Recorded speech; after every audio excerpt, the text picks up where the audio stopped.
Brought to you by 5paisa.com. Investing made easy and rewarding. Download the app now. नमस्कार, बिस्तक देख रहे हैं आप और मैं हूं आपके साथ तन्वी सिन्हा। अमेरिका 1980 के बाद सबसे ज्यादा महंगाई देख रहा है, जिसकी वजह से अमेरिकी central bank US federal reserve ने महंगाई पर काबू पाने के लिए लगातार दूसरी बार फेड रेट में इजाफा किया है। इस बार फेड ने ब्याज दर में 0.75% की बढ़ोतरी की है। अमेरिका में अब ब्याज दरें बढ़कर 2.50% तक हो गई है। इससे पहले जून 2022 में भी फेडरल रिजर्व ने ब्याज दरों में 75 बेसिस पॉइंट का इजाफा किया था। इसके अलावा इस साल की बात करें तो केंद्रीय बैंक अमेरिकी बैंक की तरफ से चौथी बार ब्याज दरों में इजाफा किया गया है। अमेरिका में ब्याज दरों का अगर हम ट्रेंड देखें तो 16 मार्च 2022 को 25 बेसिस पॉइंट का इजाफा किया गया था। वहीं 4 मई 2022 को 50 बेसिस पॉइंट तक बढ़ोतरी की गई थी। 15 जून 2022 को 75 बेसिस पॉइंट और वहीं 27 जुलाई 2022 को एक बार फिर 75 बेसिस पॉइंट का इजाफा किया गया है ब्याज दरों में।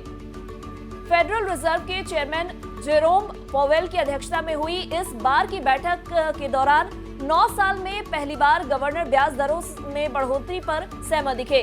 फेडरल ओपन मार्केट कमेटी में हाल ही में शामिल किए गए 2 और गवर्नर भी ब्याज दर बढ़ाने के पक्ष में थे और यह 2013 के बाद पहली बार है जब कमेटी के सभी 7 सदस्य किसी फैसले पर एकमत दिखे हो।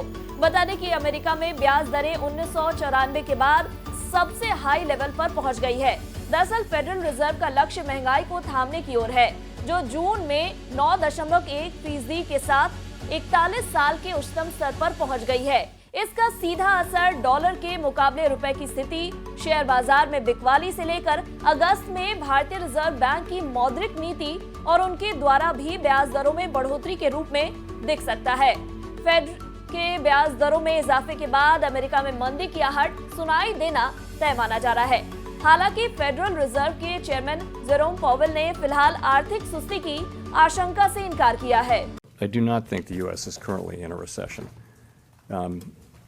And the reason is there are just too many areas of the economy that are performing,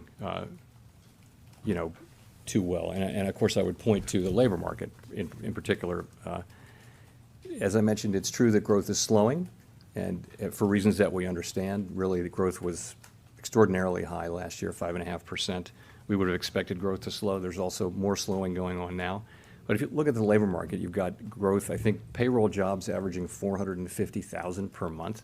That's a remarkably strong level for this state of affairs. The unemployment rate at near a 50-year low at 3.6%. All of the wage measures that we track are running very strong. So this is a very strong labor market, and it's just not consistent with 2.7 million people hired in the first half of the year.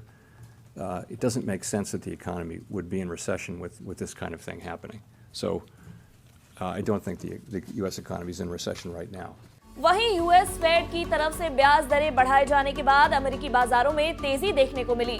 Federal open market committee यानी FOMC ने कहा कि महंगाई उच्च स्तर पर बनी हुई है। इससे साफ है कि महामारी के चलते सप्लाई डिमांड में असंतुलन बना हुआ है। फूड और एनर्जी के भाव हाई लेवल पर हैं और कीमतों पर दबाव बना हुआ है। इसके चलते फेडरल रिजर्व ने बेंचमार्क दर बढ़ाकर 2.25 से 2.50% तक कर दिया है, जो पहले 1.5 से 1.75% तक थी। यूएस फेड के सामने महंगाई सबसे बड़ी समस्या है। केंद्रीय बैंक ने साफ कहा है कि वो महंगाई दर को 2% तक लाने के लिए कड़े कदम उठाएगा। वहीं अमेरिका के इस फैसले का भारत पर भी असर होगा। बता दें कि भारत में भी बढ़ती महंगाई को देखते हुए आरबीआई लगातार ब्याज दरों में बढ़ोतरी कर रहा है। लेकिन अगर ब्याज दरों में बढ़ोतरी की तुलना फेडरल रिजर्व से की जाए तो उसके मुकाबले यह कम है। 2 बार में फेड रिजर्व जहां 1.50% ब्याज दरें बढ़ा चुका है, वहीं आरबीआई ने 0.80% की बढ़ोतरी की है। ऐसे में संभावना है कि अगस्त में आरबीआई एक बार फिर 0.40% या उसके करीब रेपो रेट बढ़ा सकता है। इस समय आरबीआई का रेपो रेट 4.90% पर है। अगर रेपो रेट में बढ़ोतरी होती है तो एक बार फिर न केवल कर्ज महंगा हो जाएगा, बल्कि मौजूदा कर्ज लिए हुए ग्राहकों की ईएमआई भी बढ़ जाएगी।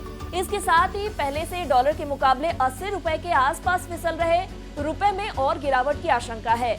अगर विदेशी निवेशक बॉन्ड और इक्विटी मार्केट में बिकवाली करेंगे तो डॉलर और मजबूत होगा और रुपए में गिरावट आएगी, और अगर रुपए में गिरावट आई तो फिर आयात महंगा होगा, जिसका सबसे ज्यादा असर पेट्रोल डीजल की कीमतों पर दिख सकता है और उसमें बढ़ोतरी से महंगाई में और बढ़ोतरी होगी और सीधा आम आदमी की जेब पर इसका असर पड़ेगा।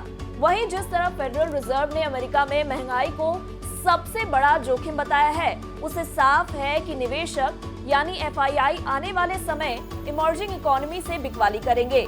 एक तो वह दुनिया में मंदी की आशंका को देखते हुए गोल्ड और दूसरे सुरक्षित जगहों पर निवेश करेंगे, वहीं अमेरिका में ऊंची ब्याज दरों की वजह से वहां पर निवेश कर सकते हैं।